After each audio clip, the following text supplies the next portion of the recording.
We'll be looking at Introduction to Health, Safety, and Environment. HSC, which is popularly known as HSC. The objectives of this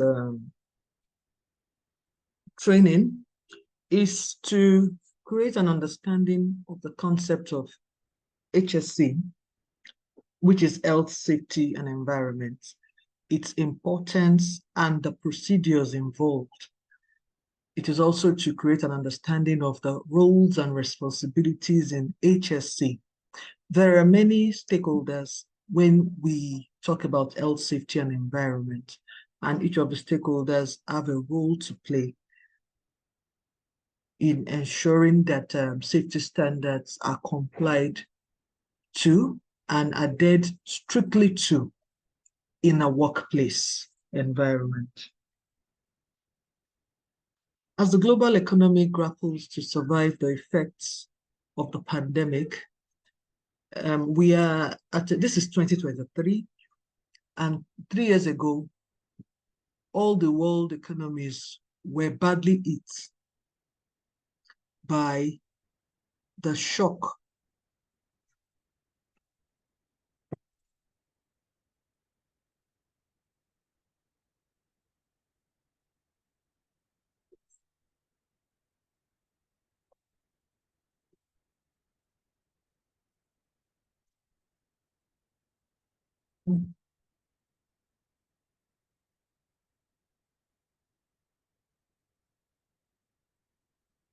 of COVID-19. It interrupted a lot of workflow. Many people were out of jobs. Many economies collapsed. That was when words like palliative started trending, words like lockdown, words like um, curfew, restrictions. It was a time like we had never seen before. And a lot of people, we couldn't go to church or mosque. We couldn't converge at our regular social outings. But more than that, 3 years down the road, we are still, the economy of most nations, particularly developing nations like our nation, Nigeria, is still being threatened. And the only way out is for businesses to thrive, to have because it is when businesses thrive that they can employ workers. And it is one of the key indicators that a business is thriving is when they are making profit, when they have improved output, when the productivity of the workers is top notch. HSE is a major factor for production efficiency and productivity. Key elements for production include the manpower, the machines or plants, materials. In a workplace, we have different types of resources. We have the human resources, that is the workers. We have the machines. We have the equipment. We have the facility itself. Health, safety, and environment is important because it focuses on protecting the work environment of all the resources to ensure a harmonious relationship between all the resources that are deployed at the workplace. This is the only way we can have a good balance in the workplace and ensure that workflow is not interrupted as much as possible. What is HSC? Health, safety, and environment at a glance. So we look at the components one by one. According to the 2021 definition of World Health Organization, its constitution stated that in 2021, that health is a state of complete physical, mental, and social well-being, and not merely the absence of disease or infirmity. So from this definition, we can see that health is not just about malaria. It's not just about infection. It's not just about being sick and going to the hospital. Before we can say somebody is healthy, we consider the state of their mind. We consider how well they interact, their interpersonal relationships, how they interact with their colleagues at work, how they handle, life issues. we all know that life is full of ups and downs, both life at home, life at work, life with family. There are unforeseen circumstances that we are all prone to experience at one time or the other. How well we handle them reflects on how healthy we are. Safety. Safety is described as freedom from unacceptable risk and harm. It is when you are shielded, when a worker is shielded from risk at workplace, or when a person is shielded from risk generally, be it at home, be it at work, that is when that place is considered safe. So safety is all about eliminating risk. Safety is all about separating man or resources from anything that could bring them harm.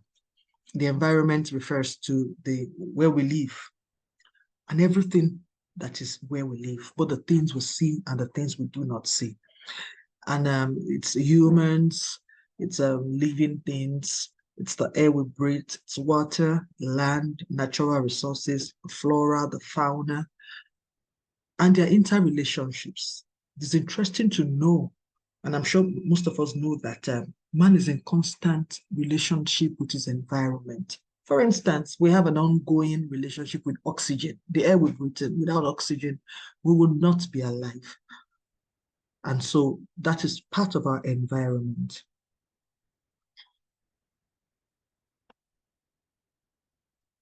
We are going to look at the benefits of HSC to the employer. Now that we have established what health, safety, and environment is, we'll be looking at the benefits of HSC to the employer.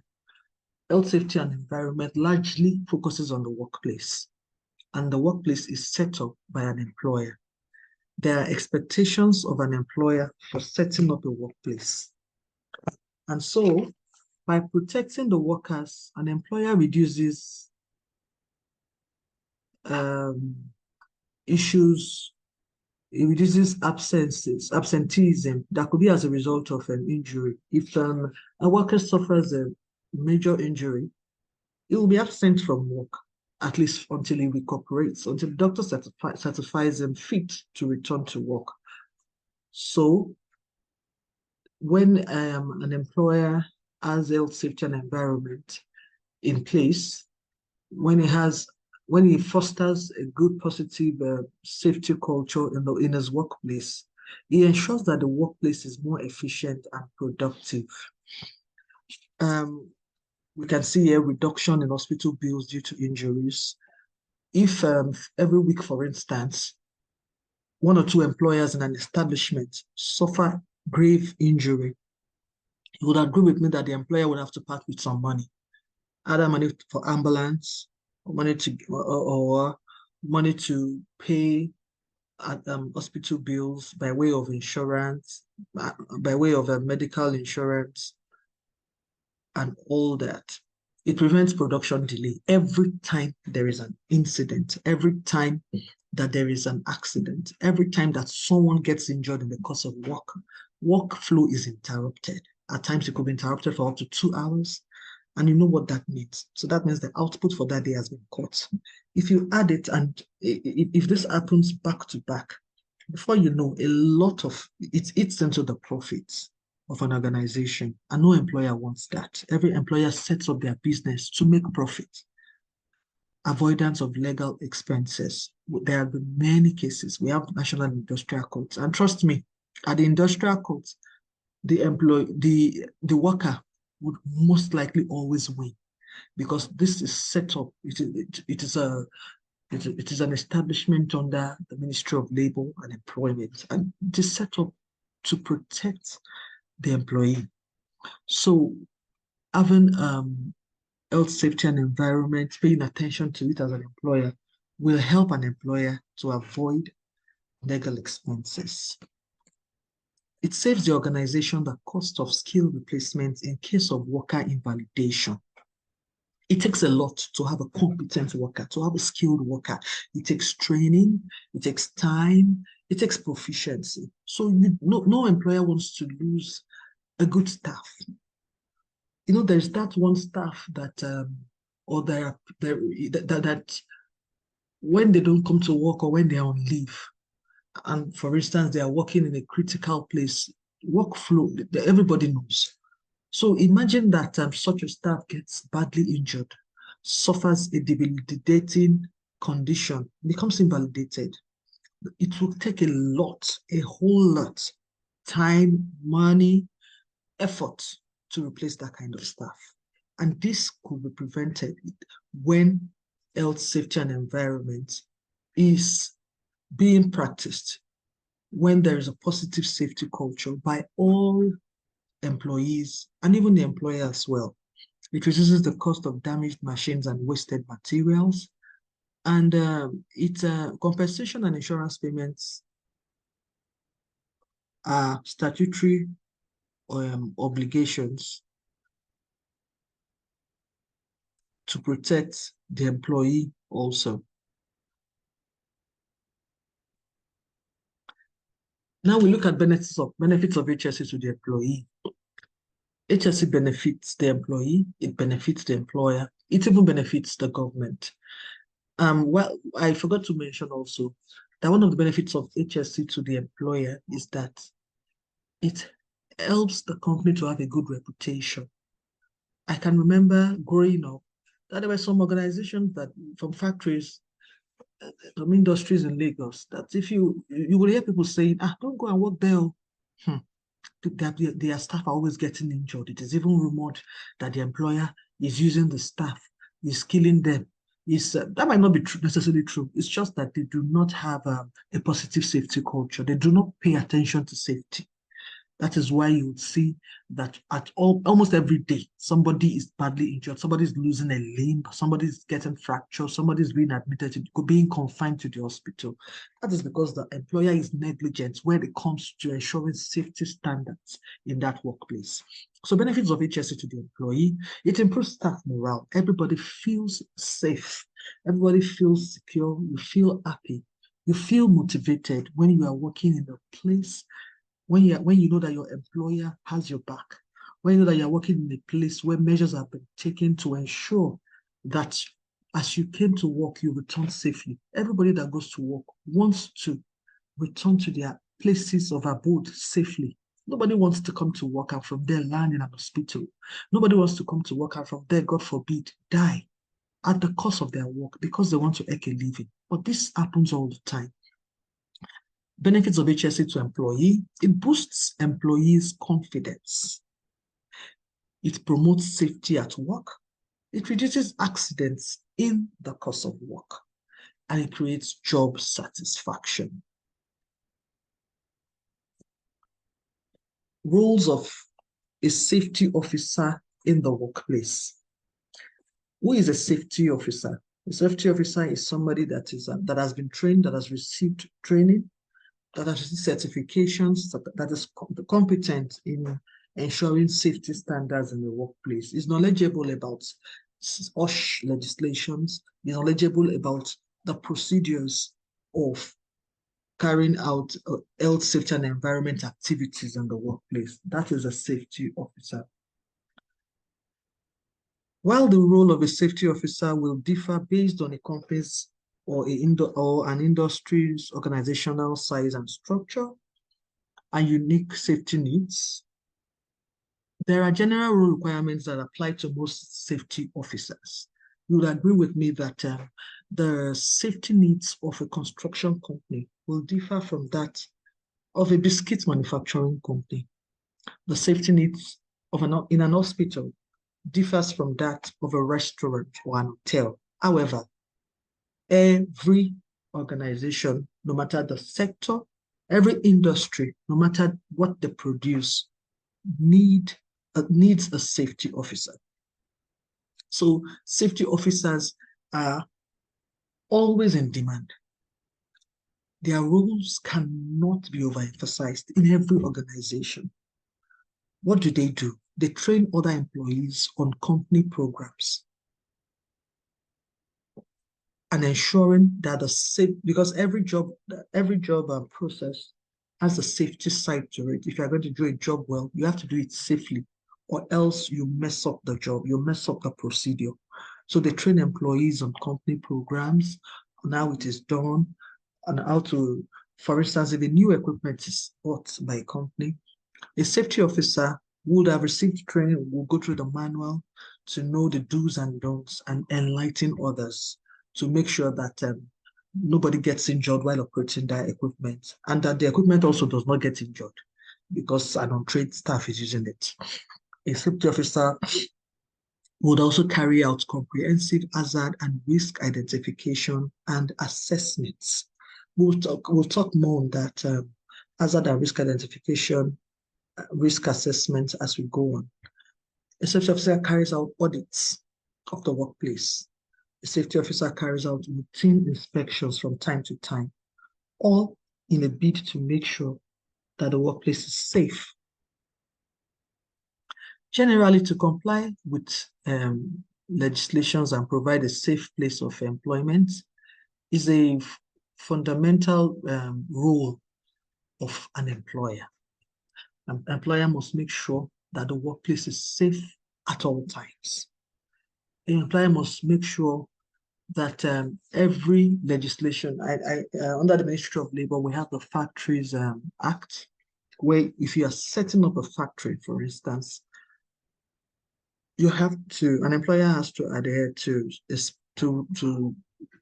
stated to provisions of that act to make sure that the environment, and all of this is to make sure that that environment is safe, and that and as much as possible there are zero accidents. So employers' responsibilities is to register a factory premises, to fence off hazardous parts of the machine. Some machines, while they're operational, they vibrate or they move. So you want to fence them off and make sure that they do not come in contact with the employee. That is the role of the employer. It is the employer's responsibility to do that. Also, to make sure that there is safe means of access into the company or factory, and also exit. To make sure that all work tools are properly maintained, they are serviced from time to time. To train staff for competency and efficiency in safety. On the long run, it pays an employer to make sure his staff are trained. He will be saving a lot of money. He will be saving a lot of resources by making sure that as much as possible, all staff have the basic knowledge of health, safety, and environment as it relates to what they do. The employees also have their responsibilities. It is the first point here is proper use of and maintenance of PPEs. PPEs are personal protective equipment. It is the duty of an employer to produce PPE that will be used at the workplace. However, the use and maintenance of those PPEs is the responsibility of the employee. Good housekeeping. Make sure that your work area is safe. Make sure that there are no wires hanging around that could lead to electric shock or even cause somebody to fall. No sabotaging of the safety system, no shortcuts. Most times when you give people PPEs to use, when an employer has done his own job by providing a PPE, an employee could just say, I beg, this glove, if I wear it now, the work not go flow. I know they like the work like this. Let us just look at ordinary seat belts. Most drivers, it is when they cite VIO or FRSC that they start struggling with their seat belt. Most commercial drivers do not even have seat belt. I entered a taxi one day, and the driver was like, "Madam, please let me hold this rope." There was nowhere to put the seat belt. There was no catch for it. It had damaged, and he didn't bother to fix it. That is sabotaging the safety system. The manufacturer of every vehicle puts safety components in the vehicles, such as seat belts, airbags. So where there's a blatant refusal to use it, or it gets bad and it's not fixed, that is sabotaging the safety system of that vehicle. For example, avoidance of unsafe acts. We would dwell more on unsafe acts in our next presentation. And then prevention of fire, making sure that there is no smoking in the workplace. so that because everything in a workplace, from the appliances to the equipment, are flammables. There are things that if you leave and if you leave fire close by, before you know, in the twinkle of an eye, a whole building can be razed down. Also, it is the responsibility of an employee to not undertake a task that they lack the competence for. I can't say, oh, my colleague has been operating this machine for the last 10 years and I've been beside him. Even though I wasn't trained for it, I can do it now. Don't be waiting, Mr. Lagbaja, they do. That's not sin now, make I run now. That is an unsafe act. And it is not going to end well. It is not going to end well. Reporting near misses and accidents is also the responsibility of an employee. When you notice an equipment is making an unusual sound, or the safety guard on an equipment, on a machine, has been removed, it is the responsibility of that employee to report such immediately, so as to forestall any accident. As we conclude, I would like to state that research has shown that workers are more productive in workplaces that are committed to health and safety. HSE training is essential for creating a safe and productive work environment.